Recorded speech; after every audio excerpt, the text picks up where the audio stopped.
Welcome to another episode of Is Change Good? Today I'm going to be talking about the Metroid series.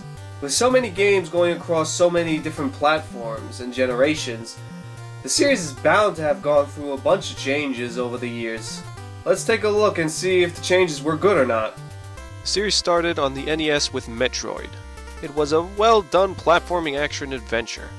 You take control of the bounty hunter Samus and shoot stuff on planet Zebes. Zebes, I don't know how the hell it's pronounced. It was a hit, so Nintendo thought, hey, let's make more of these. We got a sequel on the Game Boy, Metroid 2, Return of Samus. In this game, Samus is sent by the Galactic Federation to eliminate the entire Metroid species. Brutal.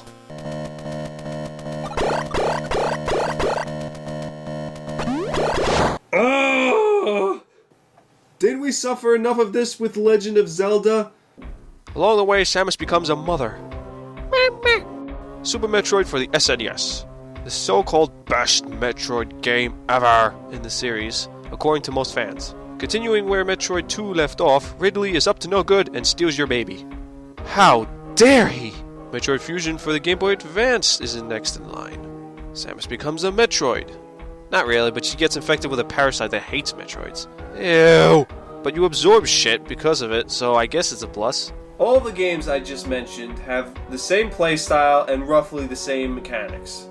They're all 2D platformers, you have various boss fights, you find various weapons or upgrades that help you explore different areas. In general, it's very, very similar.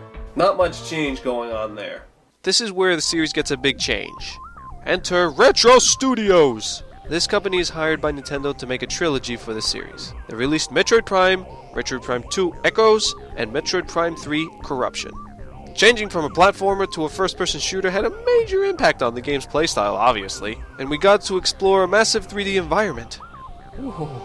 With Echoes, we got the first ever multiplayer mode that was amazing! Between 2 and 3, we got a couple of games on the DS as well. We got Metroid Prime Hunters, that was also a first-person shooter that introduced a lot of new interesting bounty hunters. Bounty.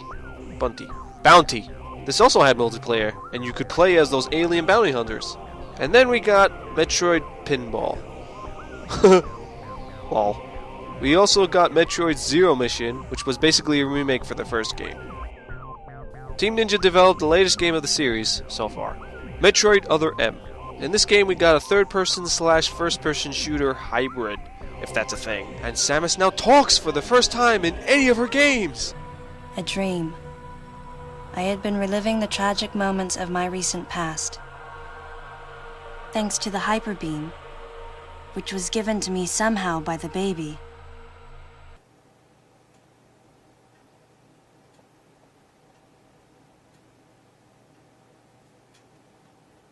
Never say another word ever again!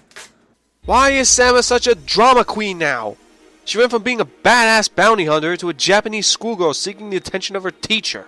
Adam forbids her to use her weapons. I mean, losing her powers and suit over and over again is a dumb excuse to upgrade yourself in the previous games. But now, when you have everything, you can't use them, cause Senpai says no. And yet with Adam, I was grateful for the nod. My past has left me with an uneasy soul. And as a result, it touched me on some level that Adam would acknowledge that past by calling me something delicate, like lady. And I knew more than anyone that every word from Adam was deliberate. My thumbs down was a twofold response. A sign of derision at being called a lady, and a signal of my complete understanding of the mission orders. You see? This is why silent protagonists should stay silent. The voice was bad. Really bad. The story was even worse. 7.8, too much voice. But seriously, Other M was a very good game. The gameplay is awesome and it seems like the most fitting for a Metroid game. Though the switching to first-person mode was awkward and could have been done better. So now that we went over all of the different games, let's decide. Were the changes good? For the most part, yes. Switching to the first-person view gave everyone a new experience and perspective for the games, and it worked really well. The multiplayer modes that Echoes and Hunters had were a great addition as well. but for some reason they were the only games in the series that had them. Why take out the multiplayer at all? Then, Other M experimented even more by emphasizing on a story for Samus, and tried combining the playstyle of the platform games with the Prime games. Unfortunately, only one of those experiments worked. Can you guess which one? Hopefully Samus has a freak accident in the next game, which will prevent her from speaking ever again. A baby.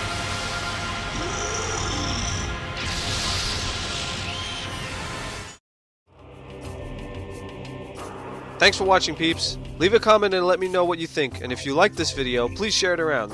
Don't forget to subscribe if you want to see more. Until next time, see ya.